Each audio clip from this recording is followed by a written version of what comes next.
Hello, everyone, and welcome back to another episode. Thank you so much for coming back. This is another episode of The Watchaholic. So, guys, if you're listening, just so you know, I am filming this also on YouTube. And if you're watching this on YouTube, you're probably going to notice that I might be in a different space than I normally am in. Let's just say we had a little bit of some movement around. I got a new desk. Lots of fun things happening in my household lately. But yeah, so it just might look a little bit different if you are watching this on YouTube, but don't worry, we will get back to regular programming and a much better backdrop soon. If you're listening, this doesn't matter to you because you've never seen my face. Or have you? It's a mystery. It's a mystery. If you want to keep the mystery, keep it up. Keep it up. But guys, today's episode, we of course are going to be talking and continuing to talk about Bridgerton. Obviously, you know, we are on an obsession of Bridgerton. And I kind of wanted to start off this episode by talking about some things that we have heard when it comes to Bridgerton. So Bridgerton has broken Netflix's record for like most watched English series, I think, in North America. And guys, are we surprised? Like, are we surprised? Because I'm not surprised at all. I mean, this show is clearly a huge obsession, like everywhere. Anywhere you go on TikTok, anywhere you're on just social media in general, everyone is talking about Bridgerton season 2. And I think it's just because they outdid themselves this season. And I will continue to say that every time I talk about this show or anytime I'm recapping. I literally feel like I'm saying this every single time, but it's the absolute truth. Like, literally, this show has changed everything, has changed Bridgerton in general. And I don't know how they're going to be going into season 3 because this season it's on a level that it's going to be very, very hard to match, especially when it comes to the whoever the next Bridgerton is. Like, I feel like they're going to have some huge shoes to fill because Anthony Bridgerton's storyline and story have been or was so good that the idea that somebody has to top that, guys, man, I don't know. I'm scared for whoever it is, whether it's going to be Colin, Benedict, or Eloise. I don't know if they are ready for what is coming, but they've got big shoes to fill. So yeah, the show has literally just surpassed all of Netflix's series, and also like Anthony and Kate, aka Simone Ashley and Jonathan Bailey, have just put a lovers or a romantic relationship at such high level with their chemistry that I don't know if it will ever be repeated again. Their chemistry is electric. It's amazing. Like, I don't know what is going on between these two people, but man, casting, they got that shit right, because holy moly, my God, they are just so electric. And in episode 5, which we will be covering today, does it get any more electrical? Are fireworks going off? Absolutely. Like, yeah. Everyone by this episode, I know, and I've been watching reactors talk about this episode, but everyone is just like, why haven't they kissed yet? Are we getting there? By that, like, everyone just wants it so bad because Anthony Bridgerton, oh man, this season, he goes in on the tension that is created, and we will talk about the scene, but my, oh my, shit gets real quick, and it is kisses all around, and I can't wait to talk about it. So let's just do it. Let's get into it. Okay, so the first thing, well, let's just summarize this episode. So this is episode 5. Guys, this episode is so good. And, you know, and I said this at the end of my last episode, the idea that this show is so good. Like, episodes 4 through 8 are so good that literally choosing which is my favorite or which is the best is incredibly hard. Like, this episode, I don't even know if it's better than episode 4, but it's still like they just meet each other because they're just that good. It is I'm just gonna say it's one of my favorite episodes.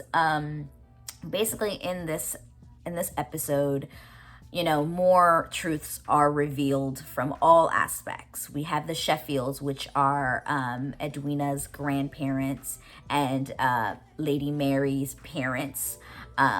They come to dinner, a lot of shit hits the fan. We have Anthony and Kate just getting closer and closer, and more of their longing. There's lots of longing in this episode. We have the introduction of some jealousy. Who doesn't love some good jealousy?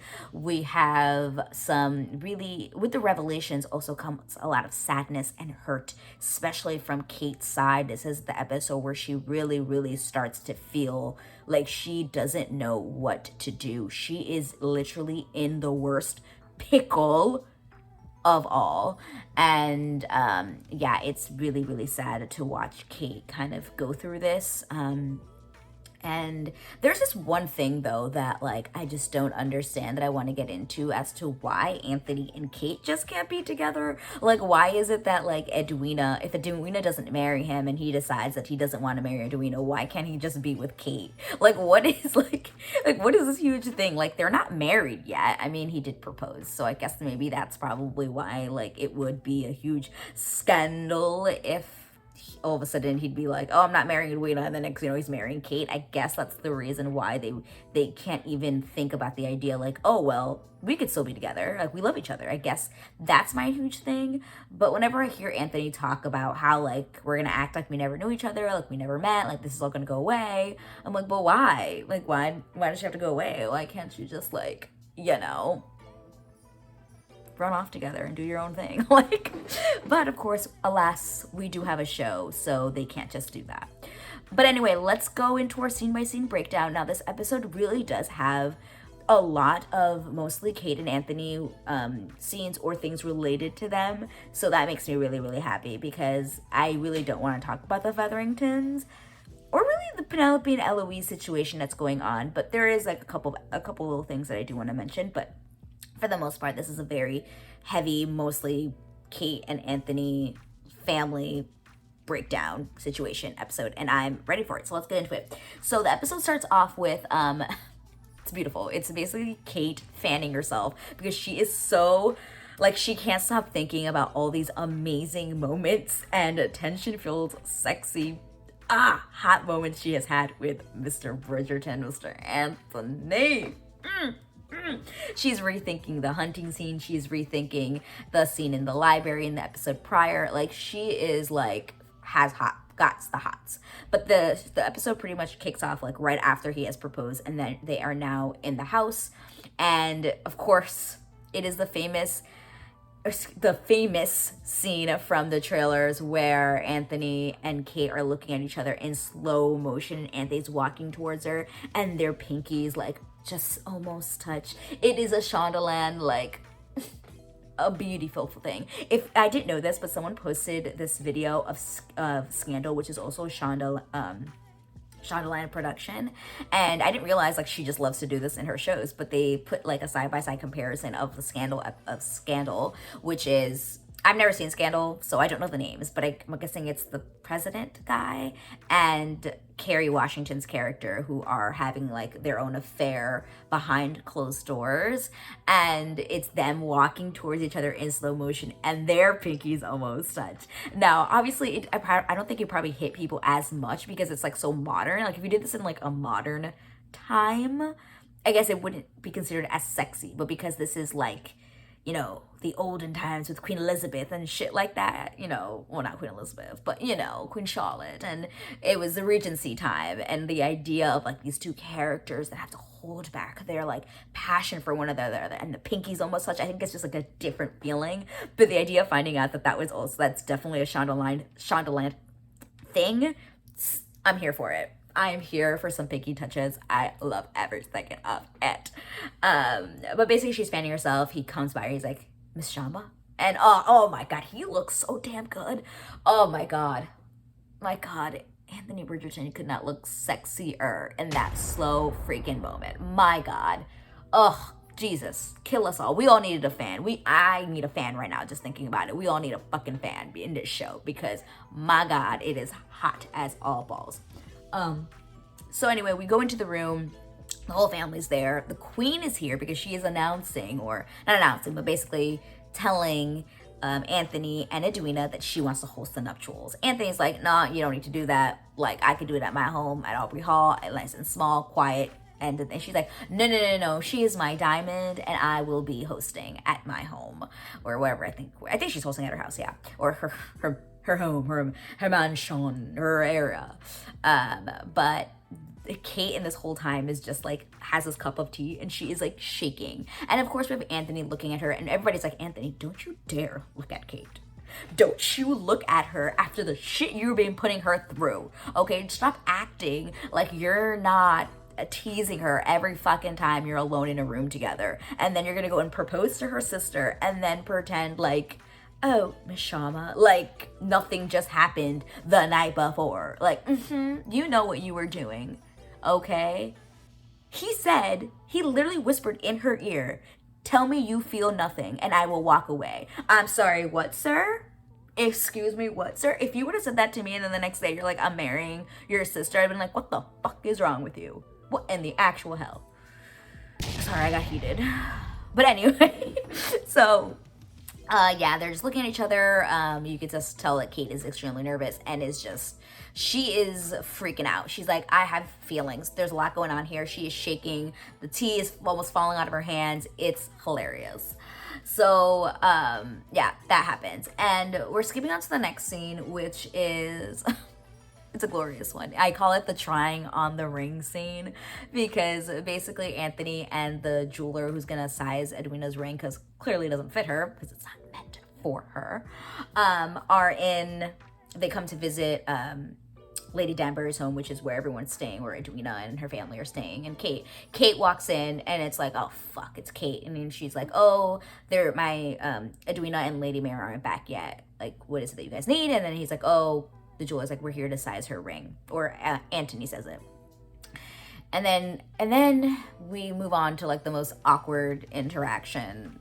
So Anthony is standing like by a window and she's sitting on the couch, and they're like looking at each other but not wanting to look at each other, and it's just so awkward because they both know what happened like literally the night before. Like, they're not gonna talk about this. Like, Kate is literally like, are you not gonna talk about this? So of course Anthony, being the idiot that he is, like basically starts asking her about the weather, and she's like, you wish to speak to me about the weather, my lord? And I'm like, exactly. Really, Anthony? Really can't say anything else.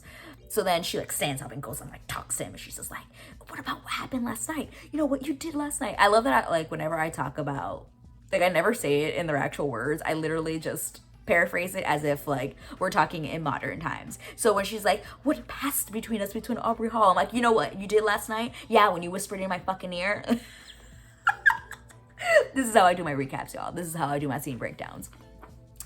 But basically he's just like, nothing happened between us. He's just like trying to avoid it. He is literally trying to avoid it by all costs and not admit that anything happened between them.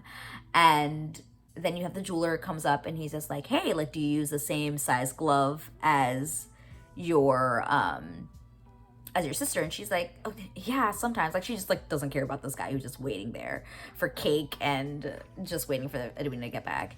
And of course he's like, oh, well, I can use your hand to size the ring. I was like, oh god, here we go, awkward as all fuck. So he comes over, and Anthony's like, no, like, we don't need to do that. And he's like, oh, absolutely, it'll be really easy. I can do it. Like, I can just look at her hand and I'll know exactly what size she needs. Like, it's super duper awkward. So he gets the ring, and the jeweler puts it on Kate's finger, and of course it's like an absolute perfect fit.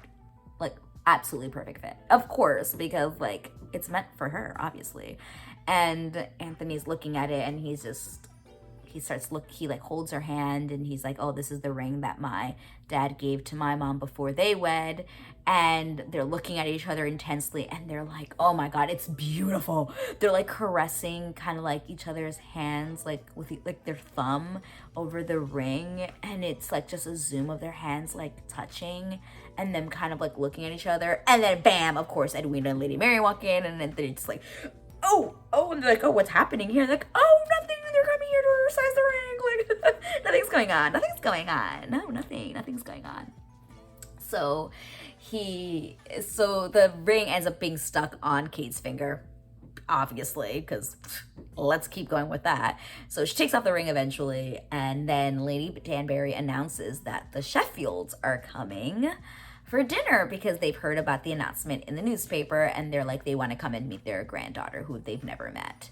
And I fucking hate these people. Like, when we talk about them in the next coming scene, like, they are horrible people, and God, it's just horrible. So that they're coming back, and Kate is like, fuck, well, I need to tell my family, like, what the deal is, because remember, at this point, nobody knows that Edwina has to marry an English man of nobility in order for Edwina to get, like, money from the grandparents so that they don't, like, aren't in ruin, basically. But nobody knows this. This is like a deal, quote unquote, that Kate has done on the side. So Lady Mary, her mom, and Edwina do not know. And obviously Bridgertons don't know. Nobody knows. So at this point, she's like, fuck, I gotta say something. But anyway, moving on to one of the best scenes. We have got the lake scene. Let's call it the lake scene, guys. So in this scene, we get so much stuff. We got Lady Danbury basically making Kate feel like shit. Like, girl, if you ruin this, only a great scandal would ruin this for your sister. Are you that fool? Do you want to do that to your sister? Do you want to fuck shit up? Because Lady Danbury knows. She knows that Kate has feelings for Anthony, even though she hasn't admitted it. But Lady Danbury, she fucking knows. She knows. And she's basically, like, I feel bad because she's literally making Kate feel even worse than she does about herself. About the idea that she has these feelings for Anthony that she doesn't want to have. She feels extremely guilty that this is going on. And, like, I love Lady Danbury, but this is one of those scenes where I was like, lady, come on. You're making her feel so bad. Like, come on. But anyway, we've got Anthony being extremely jealous because Kate is on the lake with Dorsey, who was in episode 2, the guy who was at the races, who started talking to her, and then you found out that he was kind of like a plant, but he's there just saying like, hey, like, I actually did really like you and I just want to talk to you. And she was like, okay, fine. So they go around the lake and Anthony is there with Edwina and Violet. It is jealousy gold, and I'm here for every second of it. I'm here for every second. It's so good. So he's just looking at her laughing on this boat with this other guy, and he's just staring like, what the fuck is she doing talking to that guy? Like, he's so pissed. And Edwina and Violet are like talking to him, and he's like, oh, absolutely. He has no idea what they're talking about because he's so focused on Kate and Dorsey on that boat. But anyway, so they get back, and of course, like, freaking Anthony, like, who do you think you are? Like, who do you think you are just, like, coming in to, like, oh, I'm gonna, like, you wouldn't act like that for your freaking sister. This woman who's gonna be your sister-in-law literally comes over, and he's just like, oh, you don't know how to tie a knot. And Dorsey's like, really? It's fine. And he's just like, no. He's, like, trying to impress Kate by, like, saying that he can fix a fucking knot. Like, come on. Like, get out of here. And when I mean a knot, I mean like the knot when a boat is getting tied to, what is that called? Where the boat goes up to, you tie it up so that it doesn't float away.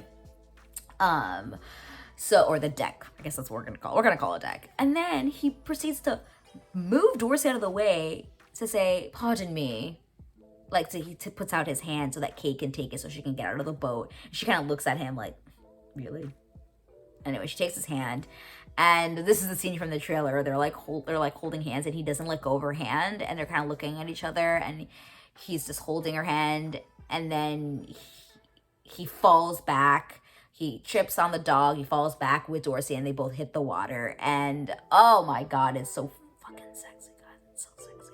Oh my God, when he is in that water and he is angrily taking off his clothes, may I add. And it's so funny because you see the differences between him and Dorsey. Dorsey's like, oh, the water's so refreshing. Like, this is great. And Anthony's just fucking pissed that he just made a fool out of himself and is literally wet. And Edwina and Kate are both looking, and Kate's like, it's not polite to stare. Like, don't stare. It's not good for you to stare. And she's like, I know, but she can't stop staring. And then Edwina stares, and then she notices that Kate is also staring at him. And I'm like, girl, that should have been your cue. Like, why is my sister looking at my man that way?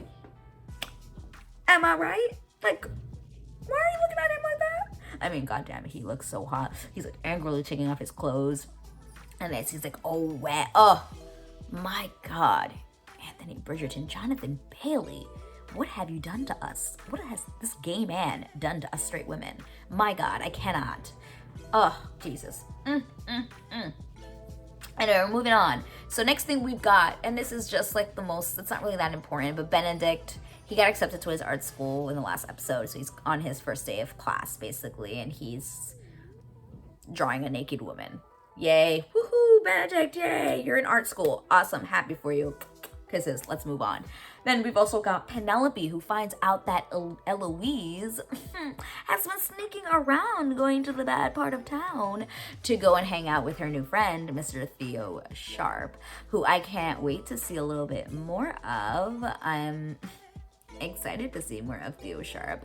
But anyway, yeah, she's just hanging out, and Penelope, and this is one thing with Penelope this season that I didn't understand, and I don't know if she was just worried that Eloise was gonna find out that she is Lady Whistletown, or, well, I just lost my voice there, or is she just jealous that Eloise is hanging out with somebody else and not her? Like, sometimes I couldn't tell the difference, because I'm like, she's just talking to the sky. Like, why are we so upset? Like, just let her live her life. So I couldn't really tell throughout this season, really, like, what Penelope's goal was. Like, why was she so, like, stop hanging out in that part of town? I'm assuming it's because she was scared that Eloise was going to find out. But a lot of the times, it just sounded like she was jealous. I don't know. If you know, I don't know, send me a DM or email me, or if you're watching this on YouTube, put a comment down below and let me know, because I really couldn't understand which one it was. Was it jealousy, or was it like worry? I don't know. But anyway, that's that. Not really super fun, because obviously all the meaty, juicy stuff in this episode is Kate and Anthony. So let's get back into them. Yes, we shall. So let's skip on over to the dinner from hell, which is when the Sheffields arrive. They arrive. Edwina's so excited. Kate is about to tell her, like, hey, this is what's going on.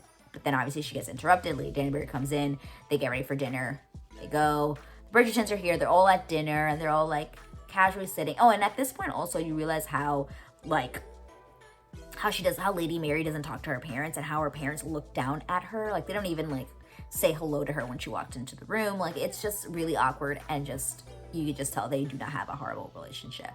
So we're at this dinner table, and guys, this is like the worst dinner scene I have, like, ever seen. Like, it is so awkward. It is like shit is revealed. It is shit hits the fan is more what I like to say, because you have Lady Mary's mom, Lady Sheffield, who basically decides to just start, like, digging in at Lady Mary, being like, oh, well, you know, we couldn't even show our faces because our daughter did this. And then everybody around the table, like, so you have Lady Danbury, who's like, oh, like, let's talk about something else. And but Lady Sheffield is so intent. Like, she went to that. She literally came to this dinner not to meet her granddaughter, but more to just talk shit in front of everyone about her daughter, and just say about how ashamed she is of her daughter. That's basically what she came for, because she just starts talking about, like, oh, we had a match for her, but she decided to go with this other guy who was just a clerk who already had a daughter, and who knows what her mother's name was. Like, it's just talking bad shit, and everybody's just, like, at the table, like, what the fuck?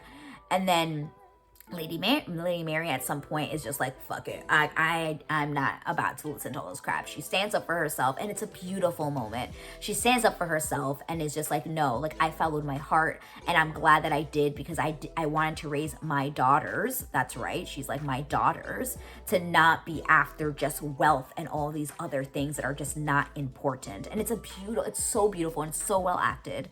And she's just like, I don't want anything from you. And then that's when Lady Sheffield's like, well, you don't, but your daughter does. And everybody's like, and Kate is like, fuck. Because Kate's like, okay, let's talk about something else. And they're like not doing it. And she hits the fan. It's bad. It's horrible. Shit hits the fan.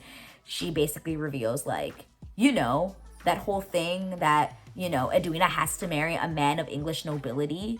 And Anthony and the Bridgertons are like, are you fucking kidding? Like, you could just see, like, they're like, what?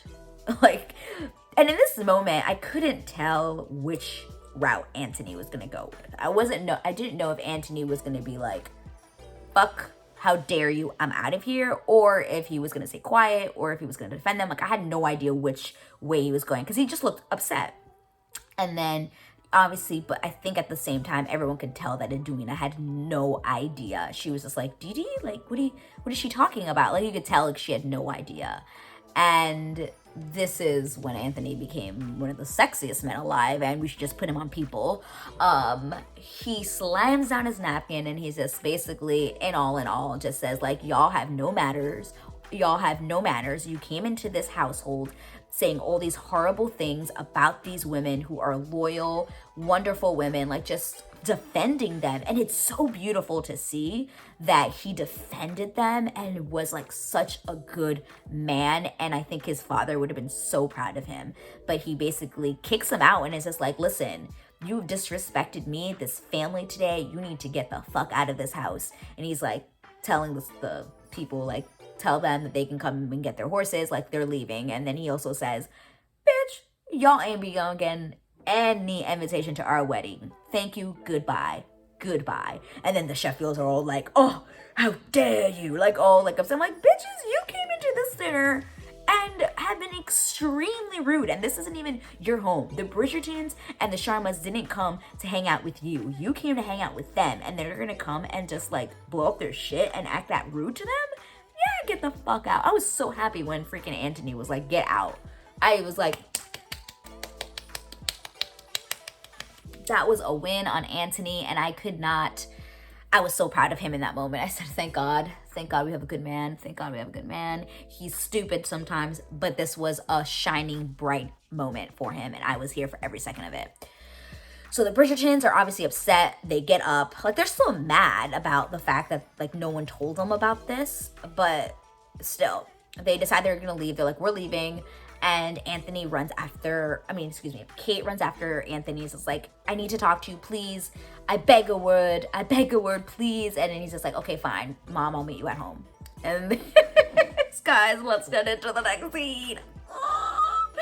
Because it is the most watched episode, I think, or most watched scene all over TikTok, all over Instagram, all over social media. It is in everyone's minds on the constant, and I want to dive deep into it. And it is the famous scene in another library at Lady Danbury's, where basically Kate's like, no, like, you need to marry my sister. You need to marry her. And he's just like, no, like, you misled me and all this stuff. And like, I know she didn't know. And like, I don't want to ruin her reputation because I know she didn't know. And Kate's like, no, like, you need to marry her. Like, you've been wanting to do this from the beginning. Like, why don't you want to do it anymore? And then he's just like, oh, well, it's because of you. And she's like, well, I'm leaving to India. And this is when he says, and that is not far enough. Do you think there is a corner of this world that you can travel to far away enough to free me from this torment? And I remember watching this for the first time and being like, what the fuck? Like, where is this going? Like, why is he being so, like, mean to her? Like, why? Like, where is this going? And then he says, you are the bane of my existence. And guys, the way this is shot, it was shot so beautifully. Like, it was shot so beautifully. But basically, they are, he says, you are the bane of my existence. And the camera is on Kate's, her right shoulder. So the angle's from behind her. And you see him. It's like zoomed in on him, and it says, bane of my existence. And then the camera moves to her other shoulder. And then he says, and the object of all my desires. This is when the world lost their mother effing shit. Everyone lost their shit, because this is when the scene went from I fucking hate you to my God, I can't stand not being with you. You are the object of all my desires. Can imagine someone telling you, you are the bane of my existence and the object of all my desires. Two complete opposites, which is one, I can't fucking stand you, but my God, I love you so much. I can't imagine my life without you, is basically what he is saying in that line. And my God, it's so good. You are the bane of my existence and the object of all my desires. And then he gets closer to her and closer to her, and he says like, every day I dream of you. Every day, every night I dream of you. And then shit gets seductive. He gets so close to her and he's just like, do you know all the ways a lady can be seduced? The things I could teach you. I'm like, bitch, you're getting married. Why are you telling me this? I'd be like, I mean, we all want to see it. But at the same time, if I was Kay, I'd be like, bitch, I thought you said that was going on between us. What is this? Oh my God. And then he proceeds, and then she's just like, you know, I didn't ask to be plagued by these feelings, to be driven into distraction every time you walk into the room. And he says, so you admit it. It's unsupportable, insupportable, like unsufferable, like, you know, you can't stand it. And she's just like, yes, like this sucks. Like I hate having this feeling every time you walk into the room and they're so close to kissing and you think they're gonna kiss, because my God, I swear their lips touched. It looked like they did, but they were just, there's lots of heavy breathing, and Anthony stops himself and he's just like, listen, if I marry your sister, it's going to bind you and me together forever. And every day in my marriage, I'll be wanting you, dreaming of you. Is that the kind of life that you want for your sister? Oh, and then he also says like he'll be dreading the day where his last honor of, like, his thread of honor finally snaps, something like that. Basically, like waiting for the day that he's gonna end up just cheating on her sister with her, because he's just not gonna be able to deal with the way he feels. Like he's just gonna go for it. And then like, is that the kind of life that you want for your sister? And Kate's just like in shock, like what the fuck just happened? And then he says, I have to go, and he leaves. And that's the end of that scene. And guys, I have so many things to say about that scene, because it is so beautiful. Like, and I remember I was listening to another reactor talk about this, and it is so true, because he, in episode 2, talked about how he wasn't a man of poetry and wasn't good at telling his feelings and all these things. And I'm like, bitch, like what you just did was all feelings. It was all these beautiful words of poetry of how you feel about this woman, about how you feel about this situation. For someone who doesn't like to talk about feelings and wants to put all that to the side, everything he just said was so vulnerable. Everything he just said was exactly how he was feeling. And it was all because of Kate. Kate has brought out this side of him, and it is so beautiful to see. And yes, did I want them to kiss? Absolutely. But at the same time, like, it wasn't the right time. You know, they need another big firework kiss. Oh, and it comes in the next episode, and boy does it come. But like, the earning, the tension, it is what we all love to see in these kind of period dramas, and I was here for it. I loved it every so fucking much. It's so good. But anyway, we're moving on to a really sad scene. So Kate and Edwina are speaking in the room. She's telling her like, hey, I did this because I wanted to take the burden off Mama and off you, and I did this for you guys. I'm so sorry, please forgive me. And Edwina's like, listen, like, I want to marry the Viscount. I love him. That his life, the life he offers me, is all that I want. And at this point, you can just tell Kate's just like, well, I'm gonna sacrifice myself, because that's all Anthony and Kate do, is sacrifice their happiness for their families, for their duties. And it's sad because you know, you see it in Kate's face, and Simona Ashley is so great in this episode, but you can just see how she is struggling between duty and love.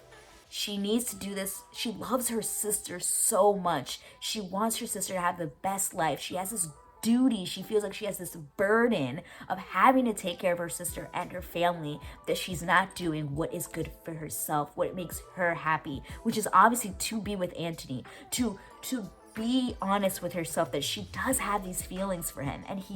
And she just in that moment realizes like, well, I love my sister so much that I'm willing to sacrifice my feelings for the man that I love so that she can be happy with him. And also at this point, she hasn't realized that Anthony really does love her. I think she's kind of not blind to it, but she just hasn't like really been like, okay, yeah, this man loves me, like we love each other. Because at this moment it's just been more of like a hate love situation. It hasn't been like Anthony has said, I love you, I want to be with you. It's more of like a passion, a connection, but he hasn't necessarily said, I have feelings for you, I want to be with you. He's just saying he has these feelings of like wanting to do really improper things to her, and just it's more like a passion, a saying, but not necessarily has he said he loves her. Not yet. So she, at this moment you're like, well, fuck. Clearly, because this whole time, this episode, you're like, how's the rest of the season gonna go? They're just getting deeper and deeper into this, and we know that Kate and Anthony have to be together, but he's getting married to the sister. There's no slowing of that down. Like, where is this going? Like, what in the actual fuck? So anyway, that happens, and then we skip over, and oh my god, during this beautiful scene towards the end of that scene and the beginning of the next scene, which is where Kate and Anthony meet by chance, actually, because they both can't sleep in the woods. The song violin version of You Oughta Know is playing in the background. And I'm here to remind you of the cost you paid when you went away. I just really, really fucked up those lyrics, and I will be completely honest. But it's that song, basically playing in violin, and it is beautiful, beautifully played. So they meet by pure mistake in the woods, and at this point, Anthony says to her, I'm gonna break it off, because it's the right thing, and then you and I never have to meet again, and it'll be like we never met. And this is what I was thinking about in the beginning of the episode, where I was like, well, why does it have to be like you never met? Why can't you be together? Like, why are we doing this to ourselves? But anyway, he says, I've decided I'm not gonna marry your sister. And this is when Kate's like, no, you have to. And there's this move, this power move, not a power move, but it just shows how desperate she is and how well she knows Anthony, that she feels that she can call him by his first name. She is begging him, please, you have to marry my sister. There's not another woman who is more kind, who is more just than her, and I cannot do this to her. You need to marry her. And he's like, no, I can't. She's like, you do. And this feeling that we have, this passion, it'll pass. This feelings, it'll go away, and it'll be like it never happened. Like, you need to marry my sister. Please. Lord Bridgerton. Anthony. And when she says his name, because back in this time period, women were not allowed to call men by their first name until they were married. So that's why they only say Lord Bridgerton, or they say Lady Miss Sharma, Miss Edwina Sharma. It's never just like Edwina. It's never like Kate. It's just Miss Edwina Sharma, Miss Edwina, Miss Kate, Miss Sharma. So the fact that she says Lord Bridgerton, and then she has a break, and then she flips it. She's like, Anthony. Like, she just calls him by name. And then when he reacts like, oh fuck, like she just called me by my first name. Like, this is serious. And it's like, you have to do this. And you just see in his face like how hard this is on him, because he this was his way out. This was the way out for everybody. And Kate now has just been like, changed the game, and she's like, no, you have to marry her. Which is funny, because this whole season at this point she's like, no, I don't want you to marry my sister, I don't want you to do this. And now at this point she's so desperate, she's like, no, I want my sister to be happy, and I need you to marry her. And it's so sad. It's self-sacrificing to another extreme that is extremely sad, and it breaks my heart, because she loves her sister so much that she's willing to give up the love of her life for that. Oh my god, it's so sad. It just, oh my god, I'm literally tearing up on my podcast. It's really sad that she has to do that, and then you can see how upset Anthony is in this moment, that he doesn't want to do this, but he loves Kate so much that he says, very well, I will make sure that the wedding happens as soon as possible. And he leaves on the horse, and the scene pans out and then pans back into Kate, and she is sobbing and is so sad that she has literally just driven away the love of her life, that she has given everything up in this moment. It is extremely sad.